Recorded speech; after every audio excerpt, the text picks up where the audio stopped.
दोस्तों क्या आपको पता है कि इंडियन गवर्नमेंट ओपियम यानी अफीम की खेती करती है। जी हाँ, इंडिया वर्ल्ड के सबसे बड़े लीगल ओपियम प्रोड्यूसर्स में से एक है। वहीं दूसरी ओर हमारी government the narcotic drugs and psychotropic substance act 1985 जैसे अनेक लॉज की मदद से ओपियम, जिसका इस्तेमाल हेरोइन और स्मैक जैसे हाईली एडिक्टिव ड्रग्स में किया जाता है, उसके कल्टीवेशन, ट्रैफिकिंग और कंजम्पशन पे रोक लगाती है। अभी दोनों बातें एक साथ सुनकर आपको कंफ्यूजन हो सकता है, लेकिन हम आपको बता दें कि ये दोनों बातें बिल्कुल सच हैं और हमारी गवर्नमेंट इंडिया में ओपियम की खेती के लिए लाइसेंस इशू करती है। लाइसेंस पाने वाले किसान अपनी ज़मीन पर ओपियम कल्टीवेट करते हैं और उसके बाद प्रोड्यूस को गवर्नमेंट को सेल करते हैं। लेकिन सवाल ये आता है कि आखिर गवर्नमेंट ओपियम जैसे एक ड्रग की खेती करती ही क्यों है? इस प्रोड्यूस का वो क्या करती है? आज के इस डिस्कशन में हम इन्हीं सवालों के जवाब आपको देने वाले हैं। साथ ही इस ओपियम कल्टीवेशन के पूरे सिस्टम को भी हम विस्तार में समझेंगे। आइए शुरू करते हैं आज का डिस्कशन। नमस्कार दोस्तों, मेरा नाम है आदर्श और स्वागत है आपका स्टडी आईक्यू में। आगे बढ़ने से पहले मैं आपको बता दूं कि अब स्टडी आईक्यू के किसी भी शानदार कोर्स को परचेज करने से पहले, चाहे वो यूपीएससी एग्जाम हो, स्टेट पीएससी हो, जुडिशरी एग्जाम्स हो या फिर हो बैंक पीओ का एग्जाम, आप यूज कर सकते हैं कूपन कोड आदर्श 33, जिससे आपको मिलेगा फ्लैट 33% डिस्काउंट स्टडी आईक्यू के सभी कोर्सेज पे। बाकी के अपडेट्स के लिए आप मुझे मेरे सोशल मीडिया हैंडल्स पे भी फॉलो कर सकते हैं। सबसे पहले इंडिया में ओपियम कल्टीवेशन की ब्रीफ हिस्ट्री की बात करते हैं। दोस्तों, इंडिया में ओपियम का एक लंबा इतिहास रहा है। माना जाता है कि 330 बीसी में अलेक्जेंडर द ग्रेट ने पर्शिया और इंडिया के लोगों का इंट्रोडक्शन ओपियम से करवाया। 1000 एडी के एंशिएंट इंडियन मेडिकल टेक्स्ट भाव प्रकाश में ओपियम के यूज को डिस्क्राइब किया जाता है। इसके अलावा 1200 एडी के अराउंड लिखे गए एंशिएंट इंडियन मेडिकल शोडल गदानिग्रह और शरंगधार संहिता में डायरिया और सेक्सुअल डेबिलिटी के ट्रीटमेंट में ओपियम का यूज बताया गया है। धनवंतरी निघंटू नाम की पुस्तक भी ओपियम की मेडिकल प्रॉपर्टीज को डिस्क्राइब करती है। 8th सेंचुरी से ही ओपियम को एक स्टेबल क्रॉप की तरह इंडिया में ग्रो किया जाने लगा। मुगल पीरियड के समय लिखी गई एन ए अकबरी में भी एक क्रॉप के तौर पर ओपियम का जिक्र हमें मिलता है। 1500 एडी के करीब पोर्टुगीज ने ईस्ट चाइना सी के अलाउंग ट्रेड करते हुए ओपियम को स्मोक करना शुरू किया और इसके तुरंत होने वाले हेलुसिनेटिंग इफेक्ट को नोटिस किया। 1600s के दौरान पोर्टुगीज ने ही इंडियन ओपियम का ट्रेड मकाओ के रास्ते चाइना के साथ शुरू किया, जिसे आगे चलकर डच ईस्ट इंडिया कंपनी और फिर ब्रिटिश ईस्ट इंडिया कंपनी ने जारी रखा। डच ने ही चाइनीज लोगों को टोबैको पाइप से ओपियम स्मोक करना सिखाया था। इसके बाद बैटल ऑफ प्लासी और बक्सर के बाद जब बंगाल और बिहार रीजन पर ब्रिटिश ईस्ट इंडिया कंपनी का कंट्रोल एस्टैब्लिश हो गया, तो यहाँ पर पैदा होने वाले ओपियम पर भी इनका कंट्रोल था। इस ओपियम को कंपनी ने चाइना में स्मगल करना शुरू कर दिया और बहुत ज़्यादा प्रॉफिट्स कमाए। दरअसल चाइनीज एम्परर ने ओपियम के दुष्प्रभावों को देखते हुए अपने एम्पायर में ओपियम के ट्रेड को बैन कर दिया था, इसलिए कंपनी इसे स्मगल किया करती थी। 1767 आते आते कंपनी सालाना करीब ओपियम के 200 चेस्ट यानी बॉक्सेस चाइना को एक्सपोर्ट कर रही थी। 1773 में कंपनी ने बंगाल, बिहार और उड़ीसा में प्रोड्यूस हो रहे ओपियम पर अपनी मोनोपोली डिक्लेयर कर दी, यानी कि अब कंपनी के अलावा कोई भी यहाँ के प्रोड्यूसर से ओपियम नहीं खरीद सकता था। British governor general Warren Hastings ने कॉन्ट्रैक्ट सिस्टम इंट्रोड्यूस किया। इस सिस्टम के तहत ओपियम में डील करने के लिए ऑक्शन के थ्रू कॉन्ट्रैक्ट्स इशू किए जाते थे। आगे चलकर कंपनी ने पूरे इंडिया के ओपियम ट्रेड पर अपनी मोनोपोली कायम की और इसका पूरा फायदा अपने रेवेन्यू को बढ़ाने और फेवरेबल ट्रेड बैलेंस को मेंटेन करने के लिए उठाया। लेकिन दोस्तों, ये तो बात हुई कॉलोनियल रूल की। ब्रिटिशर्स तो यहाँ आए थे सिर्फ और सिर्फ अपने प्रॉफिट्स के लिए। फिर वो अगर जबरदस्ती ओपियम की खेती करवाते भी थे तो भी हैरानी वाली बात नहीं होगी, क्योंकि उनके लिए अफीम हो या नील, अपने फायदे के लिए वो भारतीय किसानों का खून बहाने से कभी नहीं कतराते थे। हैरान तो ये बात कर सकती है कि आज़ादी के बाद भी इसी तरह का सिस्टम चल रहा है।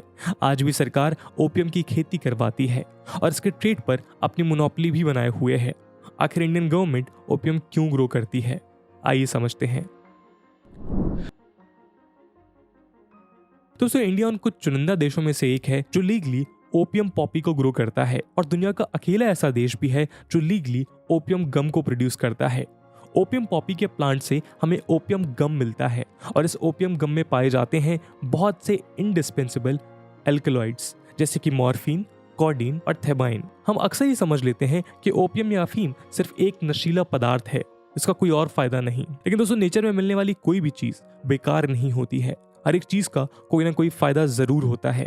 ऐसा ही कुछ ओपियम के साथ भी है। आम इंसान भले ही आज इसे सिर्फ एक नशा समझता हो, लेकिन सच ये है कि इसकी बहुत सी मेडिकल प्रॉपर्टीज हैं। जैसा कि हमने पिछले सेक्शन में बताया था कि कितने सारे एंशिएंट इंडियन मेडिकल टेक्स्ट इसकी मेडिकल प्रॉपर्टीज के बारे में बात करते हैं। ऐसा सिर्फ एंशिएंट टेक्स्ट का ही मानना नहीं है, बल्कि मॉडर्न मेडिकल साइंस भी इस बात से पूरी तरह सहमत नजर आती है। मॉर्फिन को दुनिया का बेस्ट एनालिसिक यानी पेन रिलीवर कहा जाता है। बहुत ही ज्यादा एक्सट्रीम और एक्सक्रूएटिंग पेन जैसे कि terminally ill cancer patients face करते हैं, उसे सिर्फ मॉर्फिन के जरिए ही कम किया जा सकता है। इसके अलावा ओपियम में मिलने वाले कोडीन कफ सिरप्स बनाने में काम आता है। यानी कि दोस्तों, ओपियम का यूज कई तरह के ट्रीटमेंट्स में किया जाता है। पोस्ट ऑपरेटिव पेन मैनेजमेंट से लेकर एक्सीडेंट रिलेटेड ट्रॉमा और क्रॉनिक पेन सिंड्रोम्स तक में इसका इस्तेमाल होता है। लेकिन इतना ही सच ये भी है कि ओपियम एक बहुत ही एडिक्टिंग सब्सटेंस है और लोगों पर इसका बुरा असर आसानी से हो सकता है। इसलिए इसके प्रोडक्शन को रेगुलराइज करना बहुत ही इंपॉर्टेंट है।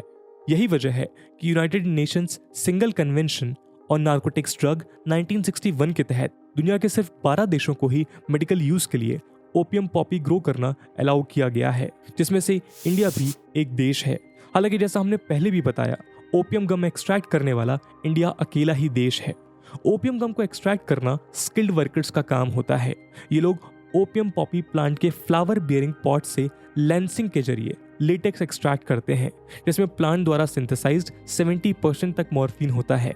लेंसिंग को डिस्क्राइब करते हुए सेंट्रल ब्यूरो ऑफ नार्कोटिक्स की वेबसाइट कहती है कि एक ऐसी स्किल है जो सालों के एक्सपीरियंस के बाद एक्वायर की जाती है और शार्प ब्लेड से लगाए जाने वाले इंसिजन की डेप्थ एक अकम्प्लिश्ड और प्रेसाइज आर्ट है। इस प्रोसेस में सबसे पहले पॉड में लॉन्गिट्यूडनल यानी लंबे कट लगाए जाते हैं। फिर इसमें से निकलने वाले लेटेक्स हॉट सन के अंडर एक क्रस्ट फॉर्म कर लेते हैं। अगले दिन अर्ली मॉर्निंग इस सेमी सॉलिड लेटेक्स को ट्रॉवल के जरिए स्क्रैप किया जाता है। ये तो बात हुई ओपियम की यूज और ग्रो करने के पीछे क्या लॉजिक है उसके बारे में। आगे बढ़ते हैं और ये समझते हैं कि इंडियन गवर्नमेंट किस तरह से इस पूरे सिस्टम को मैनेज करती है। Narcotic drugs and psychotropic substances act 1985 यानी कि एनडीपीएस एक्ट सेंट्रल गवर्नमेंट को एम्पावर करता है कि वो मेडिकल और साइंटिफिक पर्पसेस के लिए ओपियम पॉपी की कल्टीवेशन को परमिट और रेगुलेट कर सकती है। इसी के तहत गवर्नमेंट ऑफ इंडिया ऐसे ट्रैक्ट्स को नोटिफाई करती है जहां ओपियम कल्टीवेशन को लाइसेंस किया जा सकता है, और साथ ही लाइसेंस इशुएंस की जनरल कंडीशंस को भी हर साल नोटिफाई किया जाता है। इन नोटिफिकेशंस को आमतौर पर ओपियम पॉलिसीज के नाम से जाना जाता है। मध्य प्रदेश, राजस्थान और उत्तर प्रदेश में नोटिफाइड ट्रैक्ट्स पर ओपियम कल्टीवेशन को परमिट किया गया है। जनरल कंडीशंस में एक कंडीशन ये है कि कल्टीवेटर्स को एक मिनिमम क्वालिफाइंग यील्ड टेंडर करनी पड़ती है, तभी अगले साल लाइसेंस के लिए वो एलिजिबल होता है। मध्य प्रदेश के ग्वालियर में located central bureau of narcotics यानी कि सीबीएन नार्कोटिक्स कमिश्नर के अंडर फार्मर्स को ओपियम कल्टीवेट करने के लिए लाइसेंस इशू करता है। हर एक कल्टीवेटर की फील्ड को सीबीएन के ऑफिसर्स इंडिविजुअली मेजर करते हैं, ये इंश्योर करने के लिए कि ये लाइसेंस एरिया से ज्यादा तो नहीं है। कल्टीवेटर्स को ओपियम की अपनी पूरी फसल सीबीएन को ही टेंडर करनी होती है और इसके बदले में इन्हें गवर्नमेंट द्वारा डिसाइड रेट्स के अकॉर्डिंग प्राइस पे किया जाता है। हार्वेस्ट सीजन के दौरान सीबीएन वीमेन सेंटर सेटअप करती है और किसान अपनी ओपियम इन सेंटर्स पर आकर सीबीएन के हवाले कर देते हैं। इसके बाद सीबीएन के ऑफिसर्स कल्टीवेटर से प्रोक्योर किए गए इस ओपियम गम को ट्रांसफर करते हैं government opium and alkaloid works यानी GOAW को। आज की डेट में इंडिया के अंदर 2 GOAWs हैं। एक उत्तर प्रदेश की गाजीपुर में है और दूसरा मध्य प्रदेश की नीमुच में लोकेटेड है। हर एक GOAW में एक ओपियम फैक्ट्री और एक एल्कलॉइड प्लांट है। ओपियम फैक्ट्रीज एक्सपोर्ट के लिए एल्कलॉइड प्लांट में यूज करने के लिए ओपियम को ड्राई किया जाता है। इसके बाद एल्कलॉइड प्लांट्स ओपियम से एल्कलॉइड्स एक्सट्रैक्ट करते हैं और इन्हें फार्मास्यूटिकल प्रिपरेशंस के मैन्युफैक्चरर्स को सेल कर देते हैं। सभी तरह के एल्कलॉइड्स में से कोडीन फॉस्फेट सबसे ज्यादा क्वांटिटी में चाहिए होता है और दोनों GOAWs द्वारा इसका टोटल प्रोडक्शन इंडिया की नीड्स पूरी करने के लिए सफिशिएंट नहीं है, इसलिए हम हर साल इसका भी इंपोर्ट करते हैं। इसके साथ गवर्नमेंट ने रूल्स को रिलैक्स करते हुए प्राइवेट मैन्युफैक्चरर्स को भी इंडियन ओपियम से एल्कलॉइड्स प्रोडक्शन का लाइसेंस देना अलाउ कर दिया है। कंडीशंस बस ये है कि ऐसा करना पब्लिक इंटरेस्ट में होना चाहिए और इंटरनेशनल ट्रीटीज, कन्वेंशंस और प्रोटोकॉल्स के तहत इंडिया की ऑब्लिगेशंस के साथ हार्मनी मेंटेन रहनी चाहिए। दोस्तों ओपियम कल्टीवेशन और प्रोसेसिंग के साथ बहुत सी प्रॉब्लम्स और इश्यूज भी जुड़े हैं। आइए उनके बारे में भी हम एक बार चर्चा करते हैं। इंडिया में ओपियम कल्टीवेट करना कोई आसान काम नहीं है। इसे कल्टीवेट करने वाले फार्मर्स से लेकर रेगुलेट करने वाली एजेंसीज तक सभी को कई तरह के चैलेंजेस फेस करने पड़ते हैं। ओपियम गम एक्सट्रैक्ट करने का टास्क फार्मर्स पर छोड़े जाने से इलीगलिटीज का रास्ता भी खुल जाता है। बाकी देश जहां लीगली ओपियम ग्रो की जाती है, जैसे कि Australia, France, China and Turkey, वहां लेंसिंग मेथड का यूज ना करके एक अलग मेथड का यूज किया जाता है, जिसे concentrate of Poppy straw process यानी CPS नाम दिया गया है। इस मेथड में ड्रग को एक्सट्रैक्ट करने के लिए स्टॉक के साथ पूरे प्लांट को ही प्रोसेस किया जाता है। एक्सपर्ट्स का मानना है कि इंडिया में ओपन कल्टीवेशन को खत्म करके फार्मास्यूटिकल कंपनीज द्वारा कैप्टिव फार्मिंग मेथड को फॉलो किया जाना चाहिए। ग्रे मार्केट में ओपियम का इस्तेमाल हेरोइन और स्मैक जैसे हाईली एडिक्टिव ड्रग बनाने के लिए किया जाता है। एक एस्टिमेट के अनुसार मध्य प्रदेश और राजस्थान में चल रहा ओपियम और पॉपी हस का इलीगल ट्रेड करीब 2000 करोड़ रुपीस से भी ज्यादा का है। इसके अलावा अगर फार्मर्स के नज़रिए से देखें तो ओपियम एक रिस्की क्रॉप है। इसे काफ़ी ज़्यादा केयर की ज़रूरत पड़ती है। फार्मर्स रात भर अपनी फील्ड्स को गार्ड करते हैं, जिससे वो अपनी हार्वेस्ट को थीव्स और वाइल्ड एनिमल से प्रोटेक्ट कर सकें, और इतनी सब मेहनत के बदले में उन्हें बहुत ही कम प्राइस मिलता है। कई बार तो सभी रूल्स फॉलो करने के बाद भी एक फार्मर को NDPS एक्ट के तहत बुक कर लिया जाता है या फिर उनका लाइसेंस कैंसिल कर दिया जाता है। फार्मर का सबसे बड़ा ग्रीवेंस यही है कि उन्हें एक पिटेंस ही पे किया जाता है। हार्वेस्टेड ओपियम गम के लिए गवर्नमेंट 1 kg पर करीब 1800 रुपीस पे करती है, जबकि लोकल पुलिस एस्टिमेट्स के अकॉर्डिंग ग्रे मार्केट में इसकी प्राइस रेंज लगभग 60,000 रुपीस पर केजी से लेकर 1.2 लाख पर केजी के बीच रहती है। आप समझ सकते हैं कि कितना बड़ा डिफरेंस है। कुछ पुलिस ऑफिशियल्स का ये भी कहना है कि गवर्नमेंट रेट्स और इलीगल मार्केट प्राइसेस में ये वाइड डिफरेंस पूरी चेन में करप्शन पैदा कर देता है। फार्मर से लेकर एग्रीकल्चरल लेबरर्स तक और पुलिस से लेकर नार्कोटिक्स ब्यूरो के ऑफिसर्स तक ये चेन देखी जा सकती है।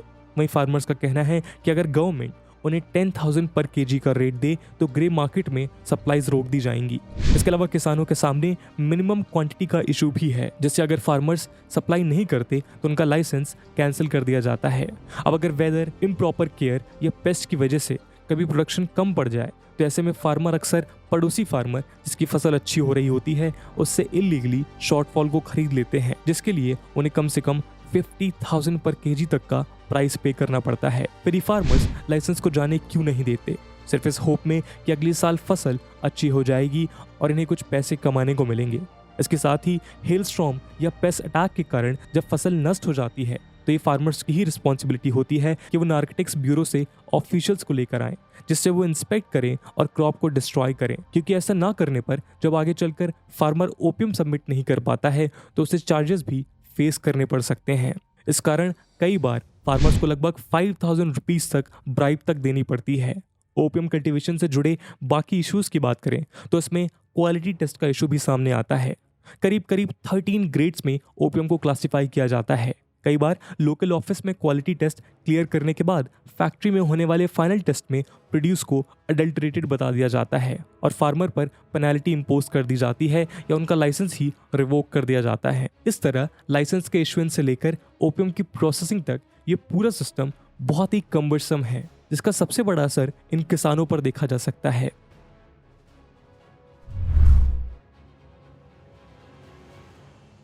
ओपियम कल्टीवेट करने वाले इन फार्मर्स की वजह से आज हमें ज़रूरी ड्रग्स उपलब्ध हो रहे हैं। ऐसे में इनकी खुद की स्थिति को समझना बहुत ज़रूरी हो जाता है। गवर्नमेंट को इन किसानों की समस्या पर जल्द से जल्द ध्यान देना चाहिए और उसका कोई उचित समाधान निकालना चाहिए। तो दोस्तों ये थी एक केस स्टडी जहाँ पे हमने डिस्कस किया कि आखिर क्यों गवर्नमेंट ओपियम को ग्रो करती है। इसके अलावा हमने इस वीडियो में ओपियम के अलग अलग यूजेस और उसके साइड इफेक्ट्स को भी समझा। इस पूरे मुद्दे को लेकर आपका क्या ओपिनियन है, कैसे ओपियम प्रोडक्शन को और रेगुलराइज किया जा सकता है, कमेंट सेक्शन में ज़रूर बताइएगा। आज की वीडियो के लिए इतना ही। आई होप आपको वीडियो पसंद आई होगी और अगर पसंद आई है तो अपने दोस्तों के साथ शेयर करना मत भूलिएगा। हम मिलते हैं अगले वीडियो में, तब तक के लिए जय हिंद, जय भारत।